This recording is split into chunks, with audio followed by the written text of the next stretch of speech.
All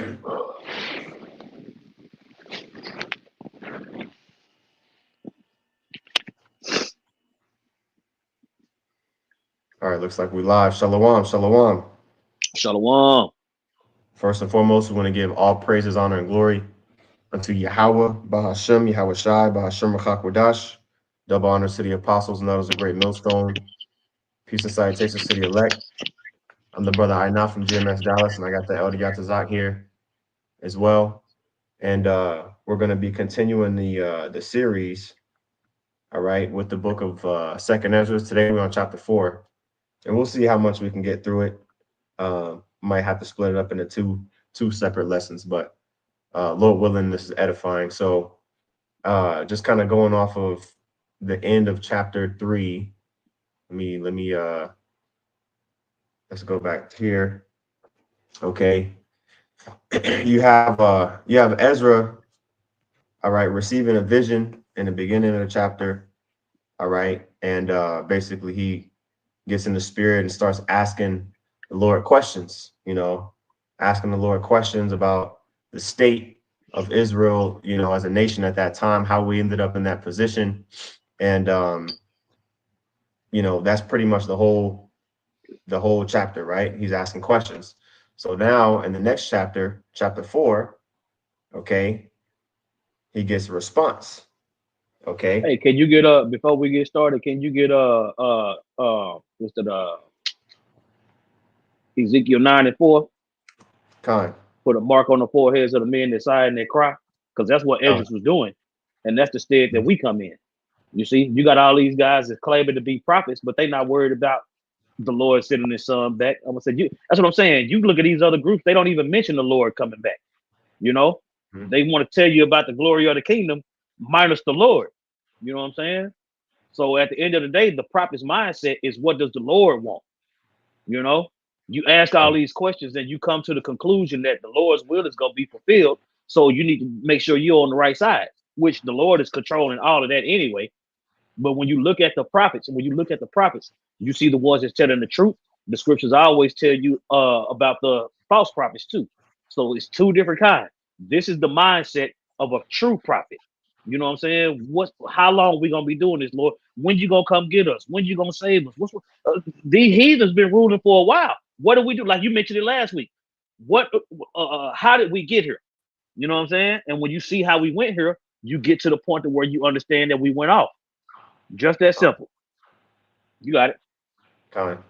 All right, let's see here. I don't know why these pages are taking so long, but I have it. I have it right here. I just won't screen share it. This is Ezekiel 9:4. It says, "And Yahweh Bashem Yahushai said unto him, Go through the midst of the city, through the midst of Jerusalem, and set a mark upon the foreheads of the men that sigh and that cry for all the abominations that be done in the midst thereof." You see, and that's what prophets do. You see, prophets tell you about what's coming based off what the Lord has given unto them. You see, and that's what it's all about. Esdras was sighing and crying. How long we gonna go through this? How much longer we gonna go through this? Okay, I get it. We went off, but can't you just bring everybody to the planet now so we can get it over with? You know what I'm saying? Right. He's hastening in the day. You know, and that's the spirit that we got to be in. Now, when you get that word for Mark, you know what I'm saying? It's the wa for exemption from judgment. So the Lord is just like the Lord Yahweh Shai prayed in John 17. I'm not praying that you take them out of the world. I'm praying that you make them strong enough to endure. You see? And that's what Ezra finally ended up realizing. You see? Okay, well, I'm just going to have to endure. You know? You got it. Con. All right. Let me get a precept to hold on the side real quick. Isaiah 57, 15. All right, I'm gonna continue reading here in Second Ezra 4. Or I'm start. This is Second Ezra 4:1. It says, "And the angel that was sent unto me," because this is basically answering the questions that Ezra was posing in chapter 3, right? So the Lord, he answers our prayers, man. If they're in sincerity, right? He'll answer them. If it's according to His will, right? So it says, "And the angel that was sent unto me, whose name was Israel." Excuse me, whose name was Uriel, Salakia. gave me an answer and said, "Thy heart hath gone too far in this world, and thinkest thou to comprehend the way of the Most High?" You know, because while you're in this world, man, you are being influenced by wickedness, and you really can't even control it. You know, um, So look at the there's a 2/3. scripture. Mm-hmm. Con. I'm gonna get the scripture real quick. I didn't know if you were saying something. Oh no, you good. Con. I'm gonna put this in Wisdom of Solomon 9. Hopefully, it doesn't take an eternity to load. Uh, this real quick. All right, this is Wisdom of Solomon 9 and 15. Actually, I'll start up. Let's see.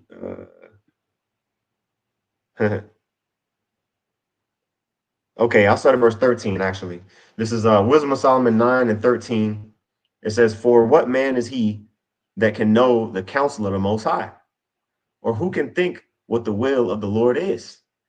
You know, because when you go back at these questions that, Ezra was posing, which we understand it now, in hindsight, according to prophecy, and just being that we have the records of these, conversations, with our forefathers, and getting these questions answered. Now we understand them through the Spirit, you see. But there's no way you're going to be able to receive that information unless the Lord, answers you directly, or he sends a messenger to answer that question directly. Okay. Yep. We Oh, can really only, yeah. somebody put it on the comment board. Yeah, I was just thinking about it. Isaiah 55 and 8. Yeah, it Mm, says, for my thoughts are not your thoughts.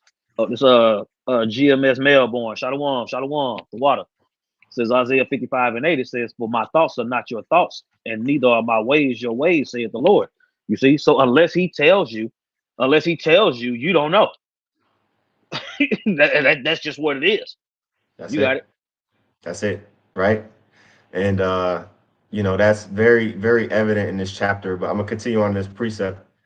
This is back in Wisdom of Solomon 9. All right, verse 13. It says in the middle of the verse, "Or who can think what the will of the Lord is? For the thoughts of mortal men are miserable, and our devices are but uncertain." You Now know, you see the Lord share his secrets with his servants, the prophets. You see, and that's what it is. That's what it is. I was say if me and you are in a place and it's just us two, and I don't want nobody to know what we gonna know what we talking about, I'm gonna talk to you in code. You know what I'm saying? We have been given the same secrets, therefore we know how to speak amongst those without. You got it. that's right. All right, verse 15, and here's the point. It says, "For the corruptible body." So here's the key, and this really applies to like the theme of this whole chapter, really, because as we continue on in Second Ezra 4, Uriel kind of like reminds Ezra, like, look, you're asking questions that are they're very spiritual questions, but you're a man in the flesh, and that's why, like Yahushua said in Matthew 13, he said many prophets and holy men desire to hear the things that we hear and see the things that we see. Blessed, we're blessed because we're able to receive those things. you know we're able to receive those things through the Holy Spirit, through the comforter. you know and so this is, reading chapters like this, it really makes you appreciate, like, where we're at in prophecy. um but continuing on in verse 15, it says, "For the corruptible body presseth down the soul, and the earthy tabernacle weigheth down the mind that museth upon many things." You That see? reminds me of what Paul was talking about with that battle between the spirit and the flesh. You see, Hmm. when he talked about being the creature being made subject to vanity, when he talked about struggling with sin in that one chapter. You see, I Hmm. want to do what's right, but I can't because it's this flesh. You see, this flesh is described as chains of darkness. You see, you got it. Fine. that was the point. So I'll go back here. Second Ezra's chapter 4 and verse 2 again. It says, and said, thy heart, this is Uriel speaking, and said, thy heart hath gone too far in this world, and thinkest thou to comprehend the way of the Most High? It says, then said I, yea, my Lord. And he answered me and said, I am sent to show thee three ways. Because basically Ezra said, look, I think I can understand the ways of the Lord. You know what I mean? That's what he was Mm-hmm. saying. So Uriel as an angel, his response was like, okay, um, I'll see. Well, let's see about that. Okay. So he says, I am sent to show thee three ways and to set forth three similitudes before thee. Okay. It says basically he's gonna put three scenarios in front of Ezra, three, things to see if he can do it. It says, whereof if thou canst declare me one, I will show thee also the way that thou desirest to see. Okay, so if you can answer any one of these three things, I'm gonna answer your questions that you asked in chapter 3. You know, it says, and I shall show thee from whence the wicked heart cometh. All right, and so Ezra accepted. Right, verse 5. And I said, tell on, my Lord. And then said he unto me, go thy way, weigh me the weight of the fire, or measure me the blast of the wind, or call me again the day that is past. Seemingly impossible things to do for a man that was living, you know, close to 2,500 years ago, right? Mm-hmm. Uh, it says in verse 6, then answered I and said, what man is able to do that? That thou shouldest ask such things of me, right?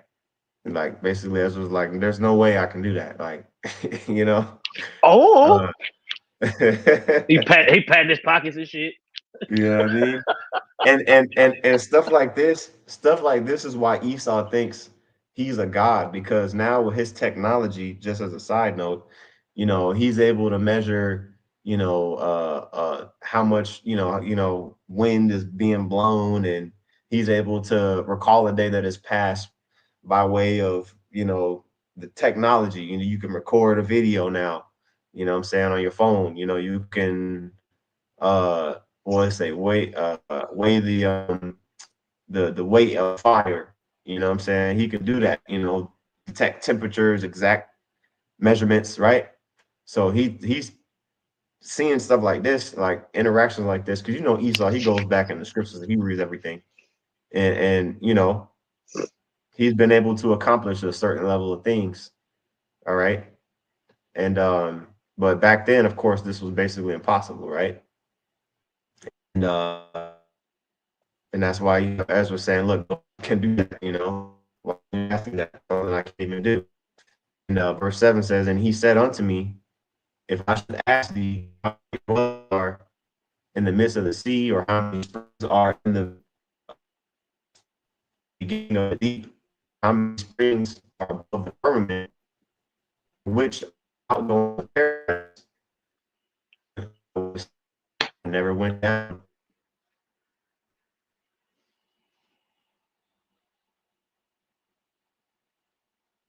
Oh, you froze? Damn it!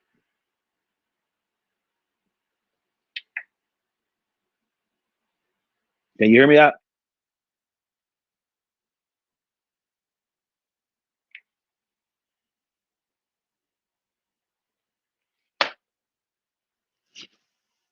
Oh, hurry up, go with this gay shit, man. God damn. Can you hear me out?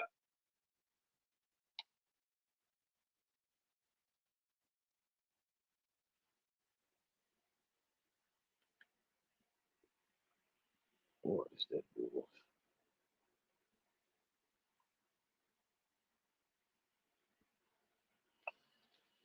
Oh boy. All right, let me get one of these precepts.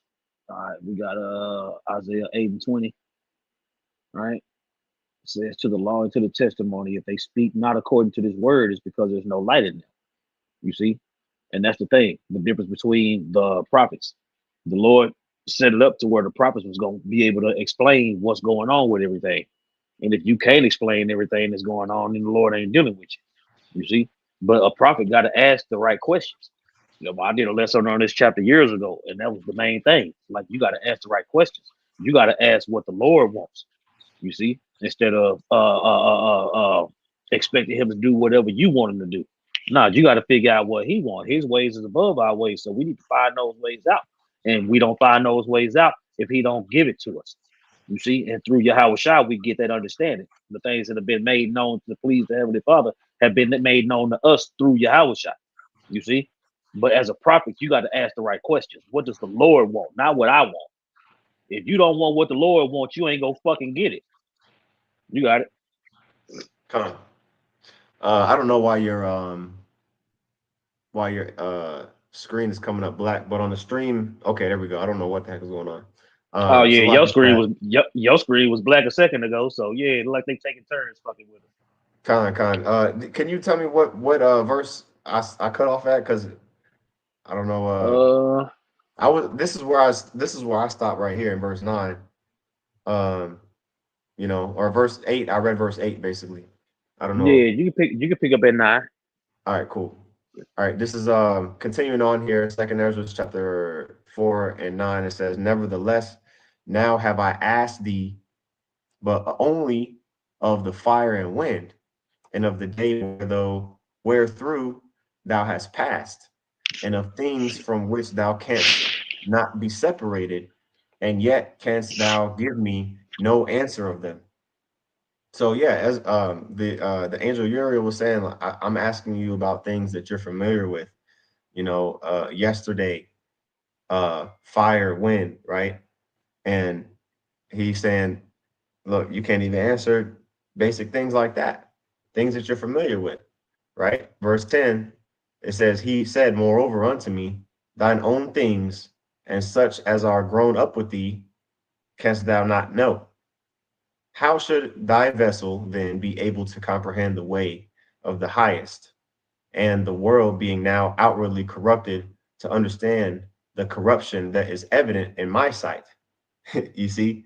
So if I make this reference, quite often, if you have a corrupted file, bro, you're not going to be able to see the picture. Okay, you have to have an uncorrupted file to be able to see it, right? So if we're in this corruptible flesh and we're in this corrupted world, which is why we brought that scripture in the Wisdom of Solomon, chapter 9, right? We're in this corrupted world.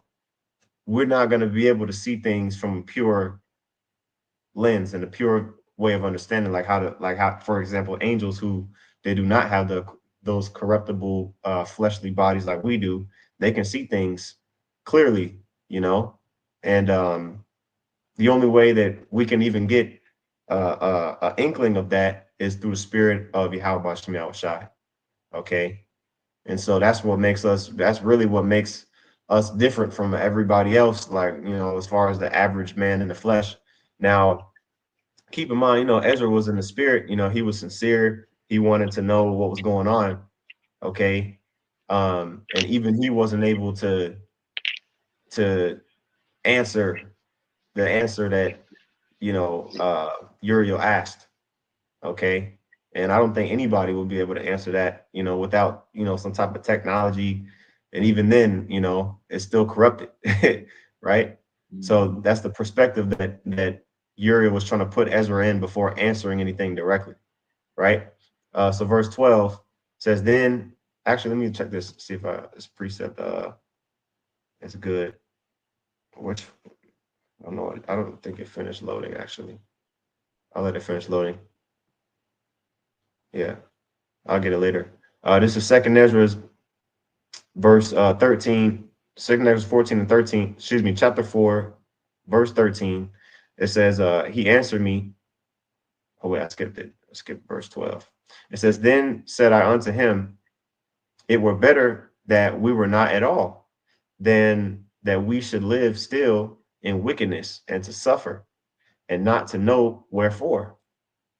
Yeah, so he was saying, like, We don't even know why we're suffering. We're just living in this wicked state. You know, it's better that we were not born. That's why uh scripture says in Jeremiah, cursed be the day wherein I was born. Let not the day that my mother bare me be blessed. You know, this celebration of birthdays and all that stuff, that's pagan practices, man. Okay. That's heathenistic practices. That's what Pharaoh was doing in Genesis, and Herod was doing, you know. But we don't really, we're not really big on birthdays like that, you know. And so it says, verse 13, he answered me and said, I went into a forest, into a plain, and the trees took counsel and said, come, let us go and make war against the sea, that it may depart away before us, and that we may make us grow more woods. So he's putting forth a parable, okay, basically to give a a similitude, like, to answer the question. Same thing that if you think about back in 2 Samuel with David and Bathsheba, when Nathan confronted David, about the situation with Bathsheba, and you know he put forth a parable, or a hypothetical situation to David, and David judged that situation, and that ended up helping him understand, where he went off, right? So in Mhm. another way, basically the angel is putting forth a situation to help uh, Ezra come to the conclusion that he needs to come to understand his own question, all right, or to understand the answer to his question, all right. It says, and I'll read verse 14 again. It says, and said, come, let us go and make war against the sea, that it may depart away before us, and that we may make us more woods. And the floods of the sea also in their manner took counsel and said, come, let us go up and subdue the woods of the plain, that there also we may make us another country. Okay, so That's just like that. That's just mhm, like I think that's in either Psalms or Proverbs where it's talking about how the waters can only go where the Lord want them to go. They can't go further than that. You know what I'm yep. saying? So for them to make a plan, if you know where their precept is, you can pull it. But yeah, if water think that it's gonna take over, then that's a foolish plan because the water ain't gonna take over unless the Lord wanted to. You know what I'm saying? Like the trees. That's why I say trees can't do nothing but what the Lord set them up to do. So for them to make a plan to do anything outside of that, you know what I'm saying? So how much more for human, what they call it, fucking free will? Nah, Mhm. man. Nah. An example of that is when the Lord had David number Israel, and he gave him three options on which punishment. But all the punishments were fucked up for Israel. You know what I'm saying? So whatever options you weighed have been placed before you, and you're gonna pick the one that the Lord wanted you to pick any damn way. So that's what the angel is telling Ezra. Look, you just gonna have to deal, bro. You know what I'm saying? You think the Lord? I would say you think like you said, you think you love Israel more than the Lord do? You don't. You couldn't even Mhm. answer a few questions. How you gonna save Israel and you couldn't even answer a couple questions? Go ahead. I think if I'm not mistaken, this is where you're talking about, because it goes into it more. Um, but if you're not talking about this one, there's one in Proverbs as well. I'm gonna pull it. Proverbs 8, and see if it comes up. Let me know if this is the one. All right, this is Proverbs 8 and 29. It says, when he gave to the sea his decree that the water should not pass his commandment, when That's he it. appointed, okay, yeah, you That's know, it. So that's what I'm saying. Even if water want to get stupid, water getting cut. yeah, yeah, kind of facts. Everything is in its you own can't order. you can't do nothing outside of what's been set up. Kind, that's right. Everything's in its own order. People don't think about that. Like the fact that, the tide, like everything works, synchronized, like in harmony. The tide with the moon, and the stars, like the ordinances of the heavens, everything follows the decree of the Lord, you know. Mm-hmm. So I said, uh why do you think? I said, why do you think the sun has never risen in the west? right. Because the Lord put it to where it's gonna set in the west. It Hmm. rises in the east, it sets in the west. It can't Hmm. do nothing outside of that. That's what I'm saying. The sun can't just wake up one morning and say, you know what? I feel like representing the west side. West Hill for live. Get the fuck out of here. The sun gonna do what the fuck it's supposed to do, and so are people. Yep. Go ahead. Yeah, we're the only ones that go off for real, because even like the animals and stuff, like, you know what I mean? Like, really the sons of Adam are the only ones that like transgress, like, how, you know what I mean? Like, Mm-hmm. a dog or a ant or a fish can't transgress the laws of the Most High. They're naturally, you know, doing things how the Lord created them to do. We're the only ones that's doing crazy stuff, as Yep. man, I'm saying in general, right? So when you go back here, all right, it says, and this is the continuation of this parable.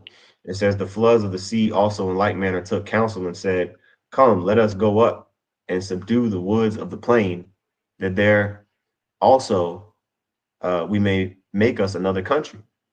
The thought of the wood was in vain, for the fire came and consumed it. Right. So they didn't even have the wood, the woods didn't even have, the trees, they didn't even have a chance to, you know, uh, they didn't even have a chance to, start their plan, because the fire stopped them. Right. It says, and the thought of the floods of the sea came likewise to naught, for the sand stood up and stopped them. Right. So the barriers and the bounds are set up. It reminds me of what is that in Job chapter 14? The Lord set the bounds where he cannot pass. You know, Esau Mm-hmm. Esau would, like, we have to go. We have certain parameters that we can't exceed either. You know what I mean? That's why Esau, he trying to go other planets and all that stuff. Like, nah, bro, you're confined to this zone. The earth is big enough. You know what I mean? Yep. And anytime Esau try to, wiggle away out of that, like, no matter what he tries, sending nukes up to the atmosphere, trying to blow up a whole, blow up the firmament. It ain't gonna work, right? Mm-hmm. So it says, verse 16.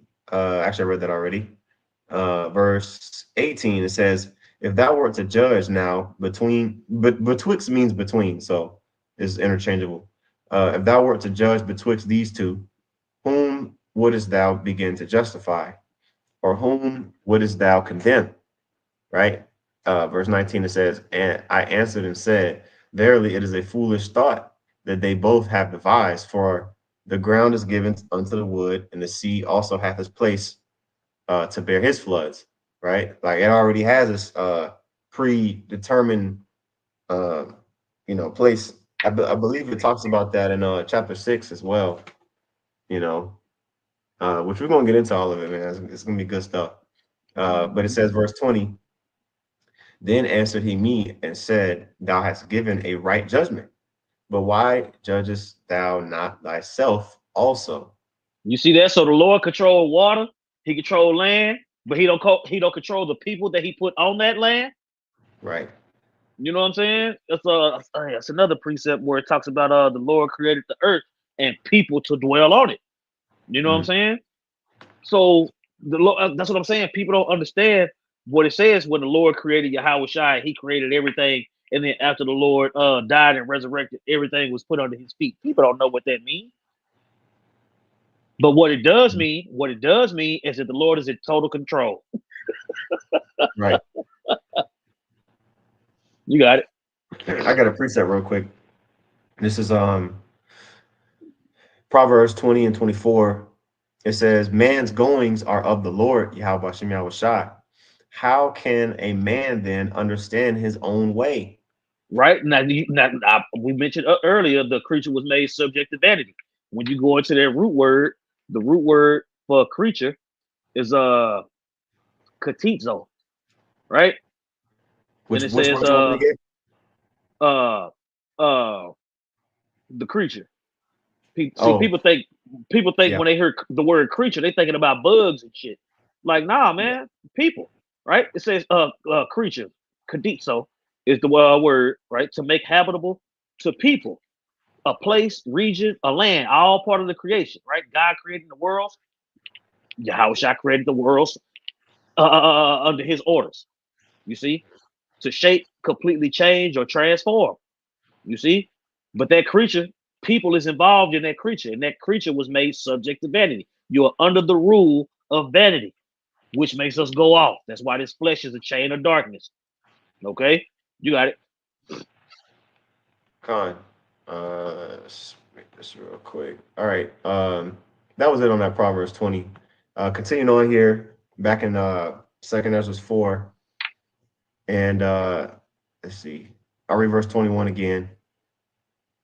All right, it says, "For like as the ground is given unto the wood, and the sea to his floods, even so they that dwell upon the earth may understand nothing but that which is upon the earth. And he that dwelleth above the heavens may only understand the things that are above the height of the heavens." Okay. And pretty much, that lets you know that there's certain things that we're just not meant to understand, as far as men that are in his flesh, which is why the fact that the Lord has revealed certain heavenly things unto us is such a big deal. Because it's like, despite this, what the angel said, like, for example, like, angels, on the contrary, you know, certain things that we do down here on the earth, they don't do up there in the heavens. You know what I mean? And obviously vice versa. So, you know, the spirit world and the physical world are two different domains. Okay. And so the angel was basically trying to explain it to him, like, all of these questions that you're asking questions that require understanding of the spirit of how yet the Lord works. You know what I mean? And the Lord, he's, the scriptures say, yeah, the Most High is a spirit, and they that worship him must worship him in spirit and in truth. So you gotta have those attributes in order to even understand. Okay, he wasn't asking about how long a day is, or things that he was asking about spiritual things, right? So it says, verse 22, then answered I and said, I beseech thee, O Lord, let me have understanding. So Ezra was sincere. He was sincere, which is why ultimately the Lord, he kept feeding him information. you know he desired it. He desired the sincere milk. Well, at this point it really wasn't milk. This was meat. You know what I mean? Certain things he received. um but he was sincere. Okay. And had a precept. Is it this one? Isaiah, this is it right here. Isaiah 57 and verse 15, it says, "For thus saith the high one and lofty one that inhabiteth eternity, whose name is holy. I dwell in the high place, excuse me, in the high and holy place, with him that is of a contrite and humble spirit, to revive the spirit of the humble, and to revive the heart of the contrite ones." You see? So you see here, there's no pride in Ezra's request. Okay. There, he was like, look, he was being humble, he was being contrite. He was even when you read in the beginning of chapter 3, it talked about, I believe it said, uh he laid trouble upon his bed, and thoughts came over his heart. So he was contrite in asking those questions. He wasn't being proud. Okay. So he continues on in verse 23. All right. And says, "For it was not my mind to be curious of the high things, but of such as pass by us daily, namely, wherefore Israel is given up as a reproach to the heathen. Yeah, you know And what I'm for saying? what Ezra say, look, I ain't trying to know all that. I'm trying to figure out why we so messed up. You know what I'm right, saying? It was like you mentioned in last week's lesson. You know what I'm saying? Going back to the root of the problem. You know what I'm saying? That's why we're able to get into Adam and eventually get into Yahweh Shai. You see? But Ezra is the same mindset as us. Look, I don't need to know everything. I just need to know why we so messed up. You know what I'm saying? What's going on? And then Con, that's to back up what you said. You know what I'm saying? He wasn't bucking up or being an asshole. He just wanted to know. He was like, nah, I don't want to know everything the Lord knows. I want to know everything about what's going on with us and how we can get out of this shit. You know what I'm right, saying? You got it. con. All right. I'll start verse 23 again. For it was not my mind to be curious of the high things, but of such as pass by us daily, namely, wherefore Israel is given up as a reproach to the heathen, and for what cause the people whom thou hast loved is given over unto ungodly nations, and why the law of our forefathers is brought to naught, and the written covenants come to none effect. Yep. And I would say basically the answer is sin. That's why we so fucked up, Esdras. Right. You know, It's and and because of and, and sin. kind, that's right. And also Ezra knew, like, okay, the law that we received, all right, to atone for our sins, we still going off, because at the time, see, it's different now than it was back then. Now we understand, Yahweh resurrection, what it meant. He's the atonement for our sins. He's the way that we can enter back into because we've seen it, with our own eyes. Certain men, they saw Yahweh, when he raised from the dead. So now that we know that that's possible, that was prior to that, nothing like that had ever happened as far as, you know, uh, like actually being raised from the dead. All right, in the same, basically, still back in the same body. You know, Yahweh still had that same body, and then he was changed when he went up in Acts chapter 1. Beginning of Acts chapter 1, that's when he received that heavenly body. You know what I mean. That's when he received that heavenly body. You know, and so with Boy. that being Con, yeah, it's Oh, a big no, deal. go ahead. No, I just looked something up. I looked up what tribe Esdras was from. Look what it said.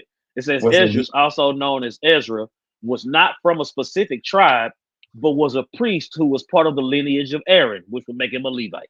Right, right, right. Yeah, that's what I thought he was. Con, And that's what I'm saying. He's asking these questions, so you know that he knows that sin is why we fucked up. right, right. You got it. Con, that's right, exactly. So he's like, how do we get out of it? You know what I mean? Because at that point, Yahweh hadn't come yet. That's the reason why I was saying everything. So, he was trying to see, like, what do we need to do? Right? Verse 24 says, and he was also complaining, right? Mm-hmm. And we pass away out of the world as grasshoppers, and our life is astonishment and fear, and we are not worthy to obtain mercy, right? So he's like, look, I don't even see a way out of this. Like, we done messed up so much as a nation. You know what I mean? Like, the temple is destroyed. Like, everything is so jacked up. How could we even be redeemed based off of the words, that the Lord gave to Moses, the commandments, the law. There's no way. Ezra understood at that point there was no way that we would have been able to be redeemed through acting any of those things out. Okay, at that given point that we was at, it was too late. Okay, and it says, what will he then do to unto his name whereby we are called? Of these things have I asked.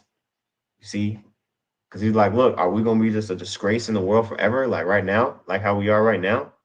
What about the name of the, like, his his glory? What about the glory of the Lord? What about the promises that he made to our forefathers? Like, how can we obtain that? Right? Verse 26 says, then answered he me and said, the more thou searchest, the more thou shalt marvel. That's a heavy Man. answer. Yep. The rabbit hole go deep. Yeah, kind. You know, yeah, that's a heavy answer, man, because he's like, okay, like Uriel's like, okay, he really wants to know. I'm gonna try to explain it to him.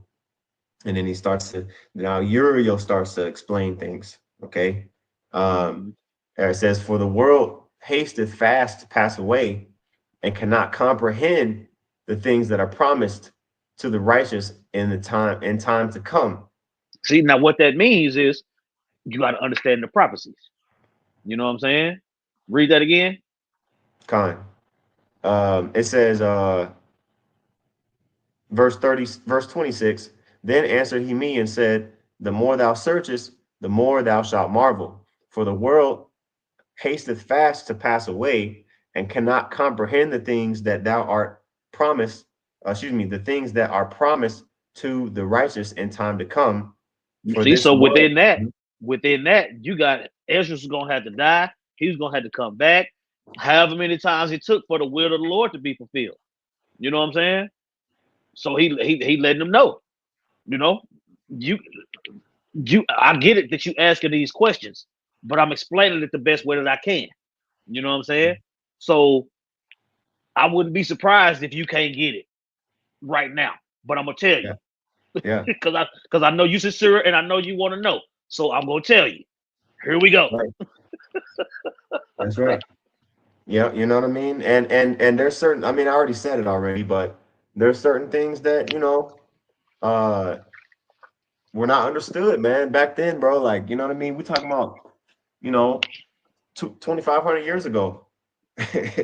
You know what I'm saying? There's certain things like if Ezra had a time machine, or see he will somehow, teleported to the year 2025, he'd see a lot of things that he didn't understand. Shit, there's stuff like that we use every day that we don't understand how it works. And your engine in your car, your cell phone, all different type of Mhm. stuff. You know what I mean? So that, there's things of this world that have advanced throughout time, all right, to where now we're at the tail end. We're at the tail end of prophecy now. Okay, and things have Mhm. been going on in the spirit as well. All right, now it says in verse 27 again at the second half of the verse says, for this world is full of unrighteousness and infirmities. Okay, meaning basically, like what does the scripture say about wisdom cannot enter into a malicious soul? I'm gonna find that real quick. I know it's in the Wisdom of Yeah. Solomon, you know, Mhm. but basically that lets you know right there. Even like, okay, for example, in Genesis 6, you know, if it was this wicked in Genesis 6, then how much more now? All right. Uh Genesis 6, okay, and verse 5. All right, it says, and the Most High, Yahweh, saw that the wickedness of man was great in the earth, and that every imagination of the thoughts of his heart was only evil continually. You see, if this was back then before the flood, and the Lord flooded the earth, he completely gutted the world population and brought it down to what Noah and his three sons and their wives. So what? 8 people. Okay, single digit population. All right, that lets you know that the world today, now that we know that it's even more wicked, which the angel's going to go into it, that gives you an idea of how jacked up this place really truly is. You And know, that's a trip how people always want to say, well, how can Jacob and Esau be brothers? How can they be two separate people when they came out of the same father? You know what I'm saying? But that's, so you gonna ask that about Shem, Ham, and Japheth too? right? They came out the same man. They're just simple minded. You know what I'm You know, saying? So the Lord can take a man's children and put different spirits on them. kind. Like the Lord can do that, Right. and Yeah, he's the father. Yeah. we had to figure that out too. Khan. You got it. Khan. He's the father of spirits. So people asking spiritual questions, like now that I'm seeing how Uriel was dealing with Ezra, like that's kind of how we gotta deal with people when they ask questions, because it's like, okay, in order to understand this, in order to in order for you to understand the answer to your question that you're asking, there's prerequisites, meaning you have to Mhm. already understand this, and this. Like, for example, they're not going to teach algebra to a second grader when he still don't know how to do multiplication and division. All right. Right. Part of algebra involves you knowing how to do addition, subtraction, multiplication, division. You got to know exponents. You got to know parentheses. You got to know the square root, all that stuff. You know, if you don't get that stuff down, then you're not gonna be able to understand algebra. It's just gonna it's not gonna make no sense to you, right? Man. So there's prerequisites to understanding certain questions. All right. Now it says in verse 28, all right, but as concerning the things whereof thou askest me, I will tell thee, for the evil is sown, but the destruction thereof is not yet come.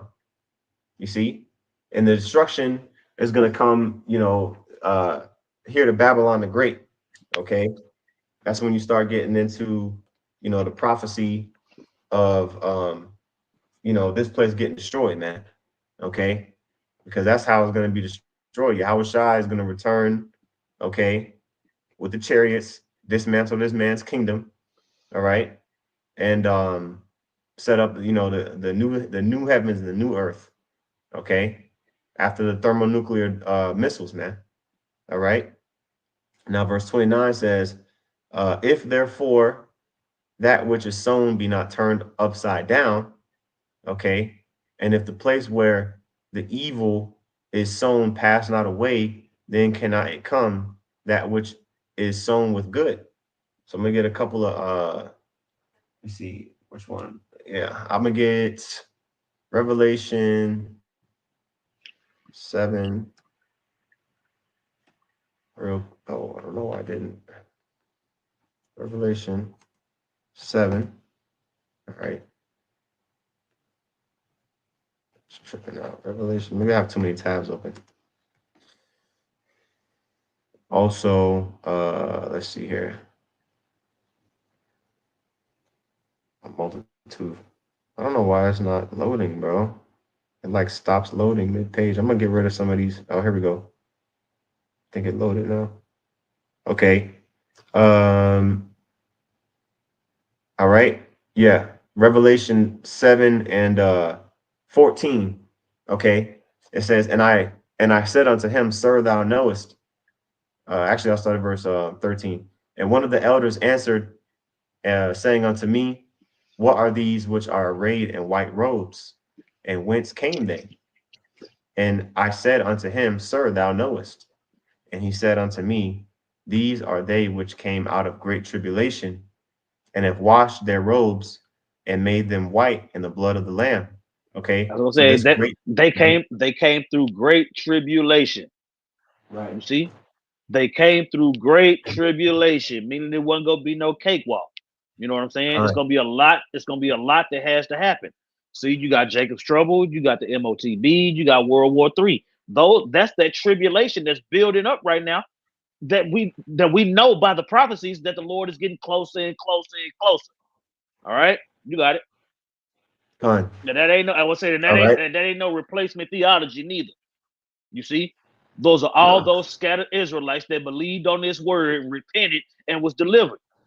You see, Right. ain't nobody in this group eating snake or monkey meat. Ain't no faggots. It ain't no lesbos. It ain't none of that shit in this crowd right here. Okay, Right. motherfucker, go ahead. That's right. Body of believers, That's get the right. fuck out of here. Your ugly ass. Yeah. Oh, you talking about Genesis? They were saying that, Whoever say or it, who was fuck saying them. that? Oh, right. Con. Vocab, Yeah, man. vocab said it. They'll probably say it too. Shit, them niggas done already took eternal life off the table, so we damn so ain't fucking with them. But I'm just Yeah. saying, they on their Right. way. They on their way to say anybody can get salvation. Yep. They Well, probably 2 weeks out. that's what GOCC they said basically like Edomites like they can make it. You know what I'm saying? You That's what I'm know. saying. Where are the precepts to back that up? It ain't none, motherfucker. Yeah, I would say your lying ass gonna always run out of precepts. Yeah. Go ahead. So and because when you read up, of course it mentions 144,000, each of the 12 tribes, right? So it says verse 15, therefore are they before the throne of the Most High and serve him day and night in his temple, and he that sitteth on the throne shall dwell among them. Okay, and it talks about how we no longer gonna wipe away the tears from our eyes, right? And so before all that happens, right, we have to endure that great tribulation. All right, the grain of evil seed, the seed of the serpent, you know, um, all that has to be taken out, man. Okay, all that has to be taken out of the earth. Okay, and the Lord, He has a game plan for that. Okay, it says verse 30, for the grain of evil seed has been sown in the heart of Adam from the beginning. That corruption we've received, excuse me, we've received corruption. I got a precept real quick. Okay, you see, we receive corruption. Okay, matter of fact, I'm gonna finish the verse first, and I'll get the precept. But we receive corruption in the garden, right? That's what it says from the beginning. And how much ungodliness hath it brought up unto this time? And how much yet shall it bring forth until the time of threshing, which threshing is an agricultural thing that you do. Look it up. Let's look up threshing real quick. It's a little bit after 5:30, brother. Okay. Yeah, we might have to take a little we'll do part 2. You know what I'm saying? Threshing definition. Okay. The water. Let's pull this up real quick. While that loads. Okay, there we go. Threshing says the process of separating grain from corn or other crops. Okay. So the separation, okay, the separation from of the wheat from the chaff, so to speak. Okay. To thresh, okay, to separate grain from a plant, typically with a flail or by the action of a revolving mechanism. Okay. So yeah, to thresh. Okay, that's pretty much what the definition Is it an point. image? Is it an image of the machine to do it? Um, like let's see, a flail, or let me Yeah. see. Click on images. Okay, I'm looking at images of a flail, a threshing tool. Yeah. Okay, so this would be a flail. You know, this would be a flail, like they, hitting the you're hitting the Type bushels in of wheat. threshing floor. Threshing floor. Okay, Yeah, and click on this looks images. like one. Okay, let me type in threshing.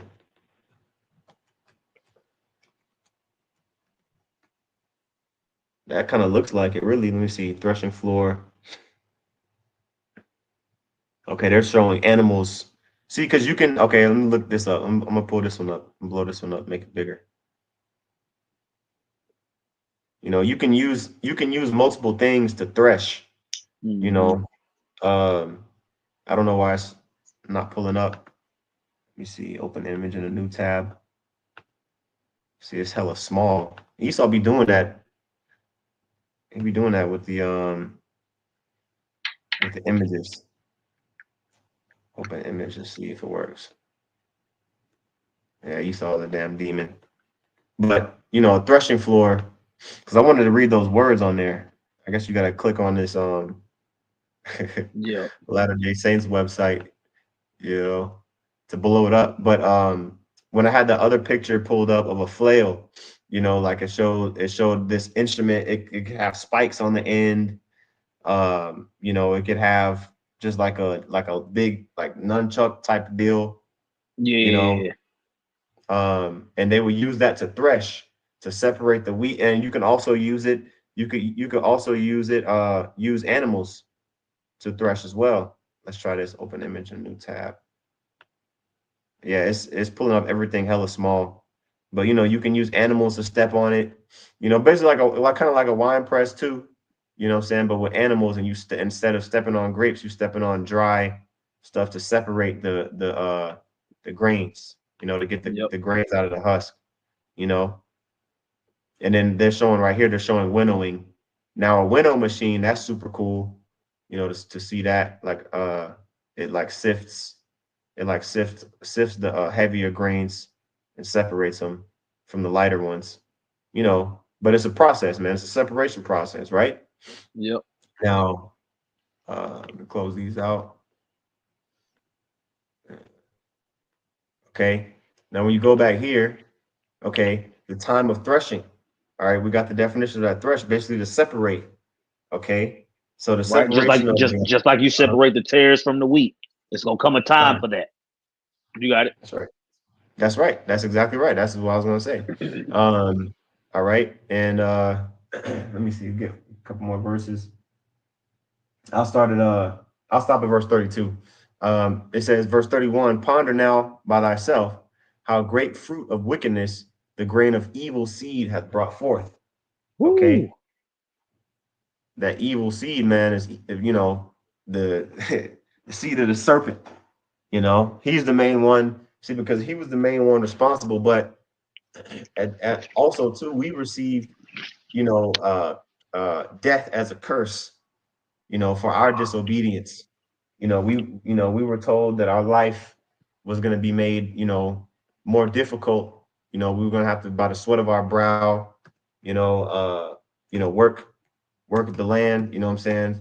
We wasn't going to be able to just walk around the garden, and just eat things, fresh without having to work for it.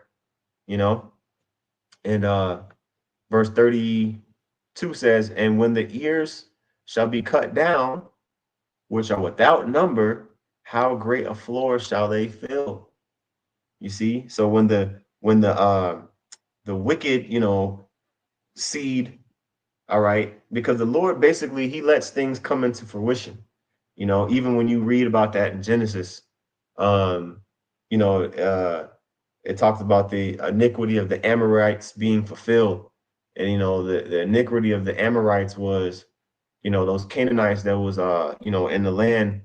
They were doing all that wickedness, but they had to fulfill that lot. Same thing in Revelation 18. Okay, their sins stacked up to heaven. Like there's a certain limit that once it's fulfilled, that's when it's right. You don't cut the harvest before it's too ripe. I'm sorry, before it turns ripe, right? Um, let's see if this one here. All right, this is Ecclesiastes, excuse me, verse 7 and 29. It says, "Lo, this only have I found, that the Most High hath made man upright, but they have sought out many inventions." You see?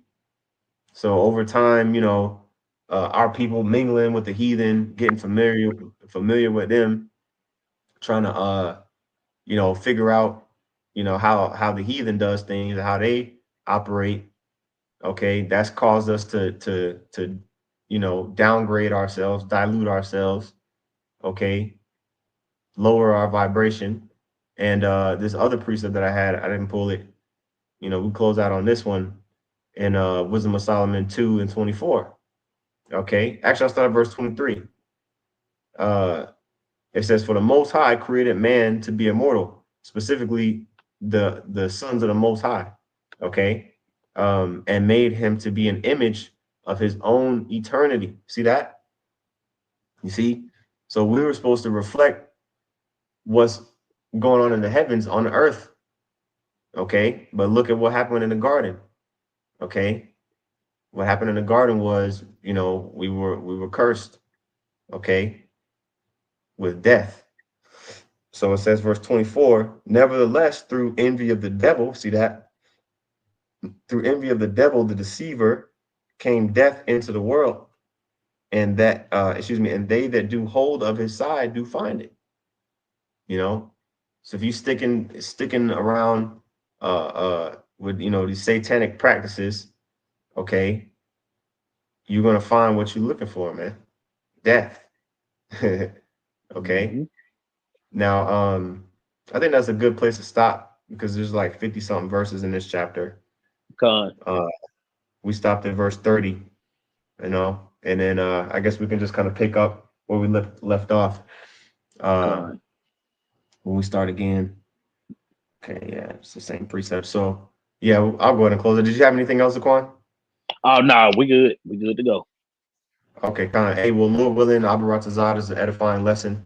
All right, we'll pick up part 2 next week, Lord willing. With that, we want to give all praises, honor, and glory unto Yahweh, Bahashem, Yahweh Shai, Bahashem Rachak Wadash. Double honors to the apostles, and that was a great millstone. Peace and salutations to the elect. Shalom. Shalom.